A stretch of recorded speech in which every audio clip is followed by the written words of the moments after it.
Hello everyone, आप सभी का बहुत बहुत स्वागत है आपके अपने यूट्यूब चैनल ऋषि लर्निंग एकेडमी में। दोस्तों, अपना जो ये क्लास है कुछ लेट हुआ है, कुछ दिनों का अंतर हुआ है आगे पीछे, जिसके पीछे काफ़ी रीजन थे, बताएंगे बाद में आपको। आज का हमारा क्लास है इंट्रोगेटिव सेंटेंस अर्थात प्रश्नवाचक वाक्य। प्रश्नवाचक वाक्य किसे कहते हैं, किस प्रकार का होता है। वैसे तो हम पिछले अपने काफ़ी सारे क्लासेस में पढ़ रखे हैं प्रश्नवाचक वाक्य के बारे में, लेकिन आज हम फिर से पढ़ेंगे प्रश्नवाचक वाक्य के बारे में विस्तृत रूप से। एक अलग ही ढंग से पढ़ा जाएगा प्रश्नवाचक वाक्य के बारे में, और एक हमारा मेन टॉपिक ही होगा प्रश्नवाचक वाक्य। प्रश्नवाचक वाक्य, जिस वाक्य में प्रश्न पूछे जाते हों, अर्थात प्रश्नवाचक वाक्य उन वाक्यों को कहा जाता है जिन वाक्य में कोई प्रश्न पूछा जाता है, उसे प्रश्नवाचक वाक्य कहते हैं। प्रश्नवाचक वाक्य मतलब interrogative sentence, like is he a student, क्या वह एक विद्यार्थी है। Example, is he a student, क्या वह एक विद्यार्थी है। हाँ, एक चीज का विशेष ध्यान देना है हम लोगों को, जब प्रश्नवाचक वाक्य कोई भी हमारे समक्ष प्रदर्शित किया जाएगा, दिखाया जाएगा, तो उसमें मार्क ऑफ एक्सक्लेमेशन जरूर लगा होगा, जिससे हम उसे तुरंत पहचान जाएंगे कि ये प्रश्नवाचक वाक्य है और ये क्या वह एक विद्यार्थी है। जैसे ये ये सेंटेंस हमसे प्रश्न ही कर रहा है, पूछ रहा है इज ही अ स्टूडेंट, क्या वह एक विद्यार्थी है। होगा तो यस, नहीं होगा तो नो। यस नो, ध्यान दीजिएगा। आते हैं इस टॉपिक पर भी अभी। Why are they quarrelling, why are they quarrelling, वे क्यों झगड़ा कर रहे हैं, वे क्यों लड़ रहे हैं। तो ये हो गए कुछ क्या कहते हैं आपके एग्जाम्पल्स प्रश्नवाचक वाक्य के। इस प्रकार हम कह सकते हैं, या होता है इस प्रकार हम कह सकते हैं, प्रश्नवाचक दो प्रकार के होते हैं। कितने प्रकार के होते हैं प्रश्नवाचक वाक्य? दो प्रकार के होते हैं। पहला होता है यस और नो टाइप क्वेश्चन, और दूसरा होता है WS टाइप क्वेश्चन। यस और नो टाइप क्वेश्चन में क्या होता है, किस प्रकार से होता है, किस प्रकार के वाक्य आते हैं उसके अंतर्गत देख लेते हैं। यस और नो टाइप में जिस वाक्य का या जिस प्रश्न का हम उत्तर सीधा हाँ या ना में दें, ठीक, जिस प्रश्न का, जिस प्रश्न वाक्य का, जिस प्रश्नवाचक वाक्य का उत्तर हम हाँ या ना में दें, उसे यस और नो टाइप क्वेश्चन कहते हैं। और जिन वाक्यों के अंतर्गत, जिन वाक्यों के अंतर्गत और जिन प्रश्नवाचक वाक्यों के अंतर्गत हमें कोई फैक्ट बताना पड़े, कोई तथ्य बताना पड़े, उसे WS टाइप क्वेश्चन कहते हैं। दो प्रकार के हो गए, पहला हो गया यस और नो टाइप क्वेश्चन, और दूसरा हो गया WS टाइप क्वेश्चन। यस और नो टाइप के क्वेश्चन के अंतर्गत हम उसका आंसर यस और नो में देते हैं, हाँ या ना में देते हैं, और दूसरे के अंतर्गत अर्थात WS टाइप के अंतर्गत हमें उस प्रश्न का उत्तर देने के लिए कोई तथ्य देना होता है। जैसे यहाँ पर आप देख सकते हैं व्हाई आर दे क्वारलिंग, वे झगड़ा क्यों कर रहे हैं, तो कोई रीजन होगा, कोई कारण होगा, किसी चीज को लेकर होगा, तो हम उसे यस और नो में उसका आंसर नहीं दे सकते, हमें उसका पूरा तथ्य बताना पड़ेगा कि इस कारण से ये झगड़ा कर रहे हैं। इतना क्लियर हो गया। अब पढ़ते हैं यस और नो टाइप। हम पहला पढ़ेंगे आज यस और नो टाइप। आइए देखते हैं यस और नो टाइप किस प्रकार। जैसे यहाँ पर यस और नो टाइप के क्वेश्चन के कुछ एग्जांपल्स दिए हुए हैं अफर्मेटिव सेंटेंस के अंतर्गत और इंट्रोगेटिव सेंटेंस के अंतर्गत। इन वाक्यों को ध्यान से देखिएगा, पढ़िएगा और समझिएगा। आपको काफी सारे अंतर दिखाई देंगे अफर्मेटिव और इंट्रोगेटिव के अंतर्गत। Rahul is a player, these animal are domestic, I am an artist.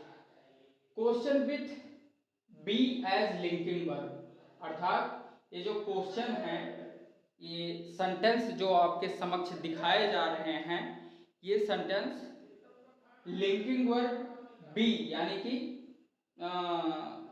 संयोजक क्रिया बी इज एम आर के अंतर्गत बनाए हुए वाक्य हैं। इज एम आर के अंतर्गत बनाए हुए वाक्य हैं जो संयोजक क्रिया बी के अंतर्गत आते हैं। ठीक, ये हो गया हमारा। अब देखते हैं अफर्मेटिव और इंट्रोगेटिव सेंटेंस के अंदर हमें डिफरेंस क्या मिल रहे हैं। राहुल इज अ प्लेयर, तो हम यहाँ स्पष्ट रूप से देख सकते हैं राहुल के तुरंत बाद हमारा लिंकिंग वर्ब लगा हुआ है। अफर्मेटिव सेंटेंस के अंतर्गत राहुल के तुरंत बाद हमारा क्या लगा है, इज क्या है, बी लिंकिंग वर्ब तुरंत लगा है, यानी कि सब्जेक्ट के तुरंत बाद हम क्या लगाते हैं अफर्मेटिव में, लिंकिंग वर्ब। और वहीं पर इंट्रोगेटिव सेंटेंस में हम सब्जेक्ट के तुरंत पहले, जब हम इंट्रोगेटिव सेंटेंस बना रहे होते हैं तो सब्जेक्ट के तुरंत पहले हम किसका प्रयोग करते हैं, लिंकिंग वर्ब का। वो कुछ भी हो सकता है, is, am, are, was, were, extra, कुछ भी हो सकता है। ये हो गया। और these animal are domestic, are these animal domestic, हमारा एनिमल यहाँ पर क्या है, सब्जेक्ट है, तो सब्जेक्ट के तुरंत बाद क्या लगा है, आर, और यहाँ पर एनिमल से तुरंत पहले क्या लगा है, इंट्रोगेटिव में आर लगा है। आई एम अफर्मेटिव सेंटेंस में आई एम एन आर्टिस्ट, मैं एक कलाकार हूं। एम एन आर्टिस्ट, क्या मैं एक कलाकार हूं। तो ये रहा अंतर हमारे क्या कहते हैं इंट्रोगेटिव और अफर्मेटिव सेंटेंस के अंतर्गत। और क्या होता है लिंकिंग वर्ब, लिंकिंग वर्ब क्या होता है इसके बारे में भी हमने अपने पिछले क्लासेस, पिछले वीडियोस में पढ़े हैं। अगर आपको याद ना हो तो मैं शायद एक बार पढ़ाया था, आपको याद दिला दूं। Linking verb, the verb which link or join, the verb which link or joins a subject with its complement, a subject with its complement is in a sentence is called a linking verb। अर्थात वह क्रिया जो वाक्य में कर्ता को उसके complement अर्थात पूरक, कॉम्प्लीमेंट क्या होता है, पूरक से जोड़ती है या जोड़ने का कार्य करती है, उसे लिंकिंग वर्ब कहते हैं। इतना क्लियर हो गया। अब हम पढ़ेंगे कल के क्लास में अपने कैसा नो टाइप हो गया हमारा। अब हम अपने कल के क्लास में पढ़ेंगे question linking, question with be as linking verb. ये हमारा पहला टॉपिक था। इसमें यस और नो टाइप में, यस और नो टाइप में।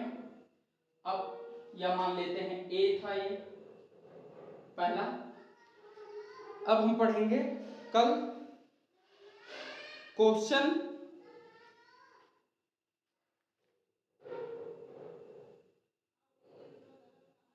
B as auxiliary verb, question be as auxiliary verb, question with be as auxiliary verb.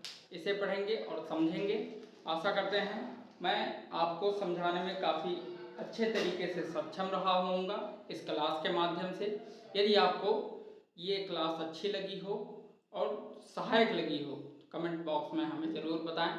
और किसी भी प्रकार का इम्प्रूवमेंट चाहिए आपको इस क्लास के अंतर्गत या अंदर, तो कमेंट में ज़रूर मेंशन करें। हम उस इम्प्रूवमेंट पर ज़रूर काम करेंगे।